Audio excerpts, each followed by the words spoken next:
Making hard cider at home is something you can do year-round using store-bought juice and is especially popular during the fall harvest when apples are pressed into orchard fresh cider.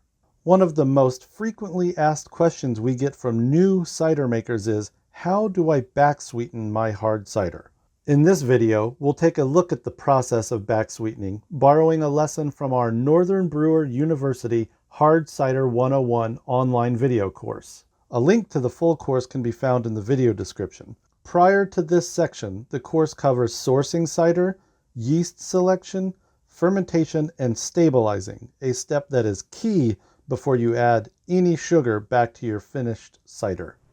With your cider stabilized, it is now time to backsweeten. That is, unless you want just a bone-dry, tart, hard cider, which is totally cool. However, most cider makers that we know and that work here at Northern Brewer University, they believe that at least some degree of backsweetening is pretty much integral to creating a well-balanced hard cider, no matter what degree of sweetness you want in there. What is backsweetening?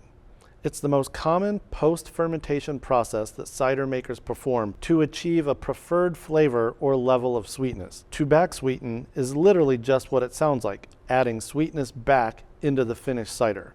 Generally speaking, hard cider will ferment to an extremely low final gravity, meaning it is likely very dry, possibly a bit tart, very light-bodied on the palate. Adding some sweetness back to the cider can help to balance some of those flavors and mouthfeel, as well as add complexity to the existing apple flavor. It helps the cider become less dry and tart and increases the body.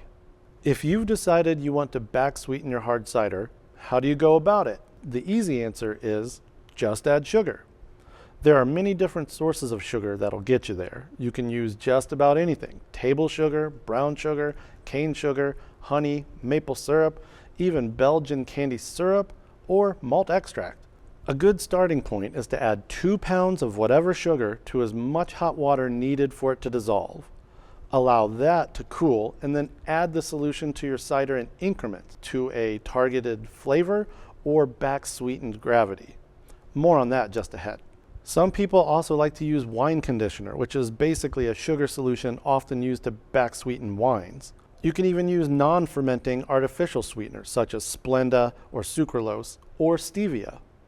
However, these are often not suggested by cider makers because they give off a fake, almost plasticky kind of flavor.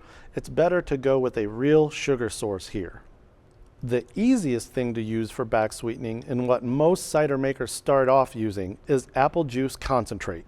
We're talking about those frozen cans of juice concentrate you find in the freezer section of your grocery store. The beauty of these is that they definitely taste like apples, and being concentrated, they take up much less volume and don't dilute the cider as much as some other options might. Here you can even use concentrates that include preservatives. Since we don't really want this new sugar to ferment anyway, it doesn't matter. And if you want to play around with some other flavors, you could buy some of those blended concentrates that include apples mixed with berries or other fruits. But we'd suggest for your first batches to use an apple-only concentrate just to get a feel for how they work. To backsweeten using apple juice concentrate, simply sanitize the canister, open it, pour it in, and give it a very gentle stir to incorporate. Then take a sample to taste and get a gravity reading. While it seems very sweet right out of the canister, remember you're putting it into 5-ish gallons of cider, so it's being greatly diluted. Some people use 2 or even 3 canisters to backsweeten, but we suggest you take a sample after just one and see how you like the flavor. Just remember you can always add more sugar, but you can't take it back out. Using a hydrometer and thief, take a sample to taste and get a gravity reading. While personal taste preference is the main gauge here, if you want to go by the numbers, many cider makers agree that the sweet spot, no pun intended, for backsweetening is a gravity of 1008 to 1014. Remember, because specific gravity is a reading of how much sugar is in solution, with each addition of sugar back into the finished cider, specific gravity will increase slightly. Add your sugar sources in increments until you hit your new gravity and or your desired taste profile. I won't go too deep into the weeds here, but I do want to mention that expert cider makers who've been doing this for a lot of years, they can do other processes to even completely avoid back sweetening.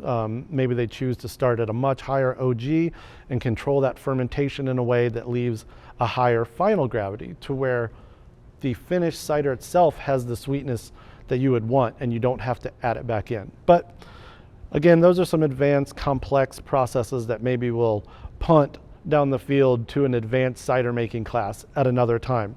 The most important thing to take away from this lesson is to know that there are a lot of different sugars that you can use, a lot of different sugar sources that you can use for back sweetening, but we suggest apple juice concentrate for its ease of use and for the high degree of apple flavor and sweetness that it provides.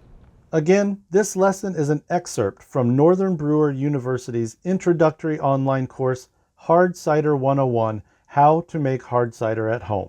The course takes an in-depth look at all aspects of making your first batches of hard cider, from choosing the best cider and yeast strain, through fermentation, and all the way to bottling or kegging.